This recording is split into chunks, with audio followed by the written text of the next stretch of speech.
Hi, Glenn. Hello, Bob. How you doing? Doing very well. Very Good. well indeed. Pleasure to have you on the Wright Show.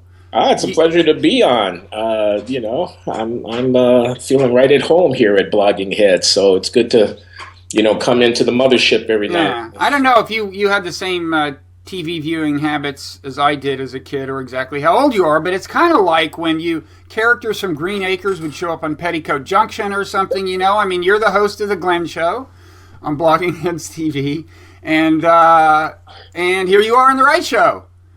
Yeah, well, I was around when those TV shows were on, although I may not have seen as many episodes as you did, Robert. Few people did, believe me, and the scars still show. Yeah. So anyway, if there's anyone, and there may be no one listening to this or watching it who's not already aware of your show and fully invested in it, if there's anyone who's not, they should subscribe to your show. They can subscribe to the podcast for your show. They can subscribe to get emailed whenever it posts. The Glenn Show has made a lot of waves. You say things other people aren't saying about contemporary America, and that's why I wanted to have a conversation with you about Donald Trump. Now, one more piece of inside baseball. Some of my shows, The Wright Show, go on Blogging Heads TV, and some go on its sister site, Meaning of Life TV. I'm not sure exactly how this conversation about Donald Trump is going to go. In other words, where this show is going to wind up. I'd like to kind of steer it in the Meaning of Life direction, which means not so much about the politics and the horse race politics, more about what all of this says about being a human being. So let me start out that way and ask you what. I mean, I assume that you, like many of us, were a little surprised by the Trump phenomenon. I mean, leave aside what he represents politically, just this guy being the guy. I mean, a year ago, 2 years ago, most people I know were kind of considered him kind of a joke. Were you as surprised as many? Yeah, I was surprised watching the Republican primary campaign unfold. I mean, I saw the performance. I saw the gaffes, I saw the name calling, I saw the rude references to body parts and the other hysterical and deeply disturbing things that transpired when there were 12, 15, 17 people standing on the Republican debate stage.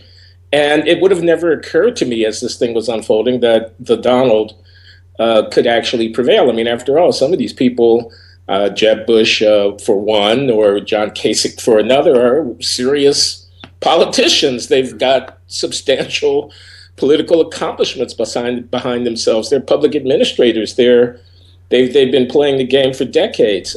This guy is, I mean, with no disrespect intended, Carnival Barker isn't far off, is it? I mean, he's an entertainment fan. He's P.T. Barnum. He's this kind of gadfly.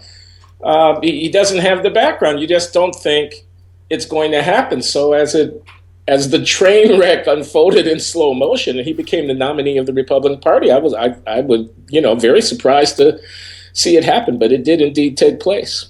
Mm-hmm. And we should say you are somebody with I guess you could say, an eclectic, ideological history. Certainly, you've been at points identified as a conservative, and at other points less so. But you're not someone who's incapable of seeing things from a conservative or Republican point of view, I think. Yeah, I'm not without sympathy for the Republican point of view on taxes and whatnot. I mean, even on the border, the concerns that Trump has given voice to are not entirely alien to my own sensibility. But I would have called myself a centrist Democrat if anybody had asked me to give a party affiliation. Okay. I haven't always been that way. Was a Reagan Republican back in the 80s. Mm-hmm. I know there are people who'll never forgive me. But in any case, think of myself as maybe even mildly right of center, but in any case, a Democrat, not a Republican. Okay. So what do you think it says about human nature? And if you had to revise your views about human nature in light of Trump becoming the guy and all he seems to represent, attracting so much support? I'm not sure I've got any real wisdom on this, Bob. I've always taken it as being more a statement about the distrust, dislike, alienation from the Washington establishment, first in the Republican Party and then more broadly, that Trump has been able to draw all of these people around himself, that they're giving, as it were, this is nothing at all original, a middle finger firmly in the face of those people, whether it's Wall Street bankers or it's Washington insiders, whether it's lobbyists or whether it's politically correct cultural barons who want to lecture the rest of the country about the year is 2016 and you're still acting as if it were 1986, whatever the issue might be, that political correctness, this kind of thing. I always thought what I was seeing with the Trump phenomenon was people using support for his candidacy as a way of expressing their voicelessness or feeling of powerlessness or whatever vis-a-vis convention, vis-a-vis the conventional established order of things. Mm-hmm. So what does that say about human nature? I'm not sure it says anything that would be new about human nature. A populist demagogue, America first, he says. You don't have a country if you don't have a border, he says. They're stealing our jobs. Our leaders are stupid. I mean, think about this language. How can, they're stupid. We're led by stupid people. You can ride that kind of vitriolic denunciation of people who've built their careers serving the public all the way to the doorstep of the White House. I mean, to me, that's a very powerful signal about people genuinely being alienated from, having no confidence or trust in these institutions and the people who are running them. Mm-hmm. Well, I guess maybe one way to put the question or maybe ask a new question is, there are different parts of human nature. There are parts of human nature that people think of as dark and not so good, and there are parts that are said to be the better angels of our nature, and there are you can try to appeal to either one.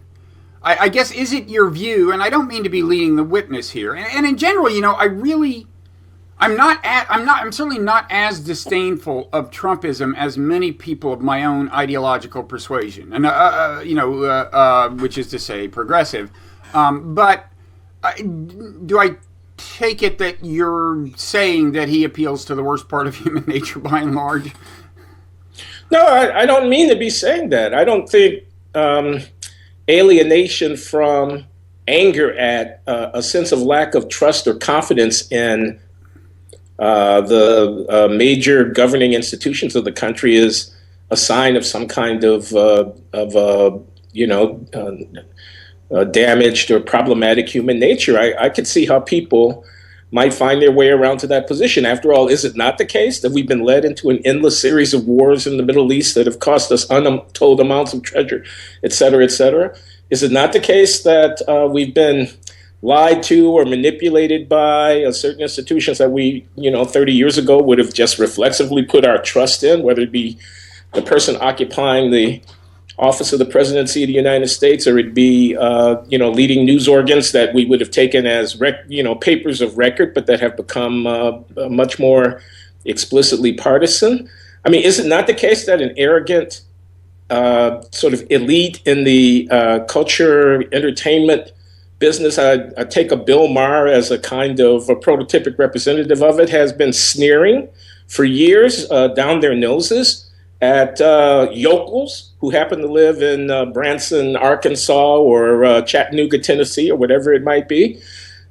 Is it not the case that race card playing, quote, civil rights activists, close quote, who can't see past the end of their own dark noses, I'm sorry for how that sounds, but I actually mean this, people who interpret every event in American public life as an indication of persistent white supremacy, and who lord it over others by citing demographic trends that show that whites will soon be a minority, is not the case that they've been trumpeting this line for some time now? So that if you were a white person in the vicinity of about to becoming a minority, and you saw people crowing about your marginalization, that you might organize around your whiteness and try to defend yourself? I hope everybody understands, I'm not saying that that's the correct position for our country, or that it's a morally defensible position. I'm just saying it's a completely comprehensible position to me, and one that doesn't bespeak any kind of, sort of tarnished soul that we have to twist ourselves into knots to try to understand. They're pissed off. They've been ignored. Nobody's been speaking to them. The jobs have left Eastern Kentucky or Southwestern Ohio or whatever it is. I read J.D. Vance, Hillbilly Elegy, and I get a sense of where some of these people are coming from. And, if 5 cops get shot down in Dallas by a crazed person who happens to be black and might have some Black Lives Matter material on his computer, and the major commentary from liberal organs, whether it be Salon or Huffington Post or the Black Lives Matter people themselves, is this didn't have anything to do with us. This didn't have anything. Not 5 people serving the country have been murdered. Oh my God, let us rally around their families. If we have to be reminded about black and white when we're standing over the graves of public service officers who've been murdered in the line of duty, then the fact that there could be a reaction against that, a fierce reaction to which a politician might play to his benefit, it comes as no surprise to me. Okay, so it sounds like you have no trouble whatsoever understanding many of the, you might say, grievances of Trump supporters. Yeah, grievances and hurt feeling that their voices are not heard or that they're not thought to be legitimate. And therefore, finding somebody who is their standard bearer, for whom the more fierce the attack coming from the usual suspects, the more legitimate he becomes as an emblem of the very grievances that they're nursing. Mm-hmm. I mean, I'm just saying, I don't see it as a puzzle to figure out where these people. And indeed, I think the tendency that many of us have, present company accepted, of course, to pathologize Trump support and then to wring our hands about what manner of country have we become that people can behave in this way, only feeds into it. It only feeds into those people saying, you see what they think of us? Even when we come out with sincere expressions of our political beliefs, they condemn us. They've got another story about why I'm a racist for having a point of view about whatever the issue might be. Mm-hmm.